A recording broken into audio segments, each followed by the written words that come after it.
For this video mga ka-idol, ngayon po nagpiprito tayo ng parang sisig. Ayan po, piniprito ko na po ang sisig ngayon para mamaya magiging sisig. Ayan po mga ka-idol. Nagtakot lang ako kung maputukan kaya sinara ko na po siya. Ito na po ang ating piprituhin para gawing sisig. Ito po mga ka-idol, aking first fry. Ayan, iluluto ko pa siya ulit mamaya. Last fry. Okay po mga ka-idol, later, malalaman nyo kung paano na ito ang aking sisig.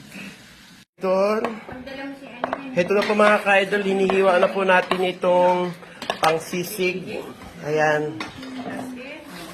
Hinihiwa na po natin. Kasi maliliit na ito. Ayan po mga ka-idol. Ito ang finishing na naluto na pang sisig. Ito hinihiwa ko na. Mamaya po makikita niyo ang finally yours.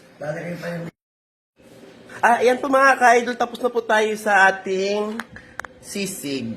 Na pinakamasarap na sisig ni Aling Juicy.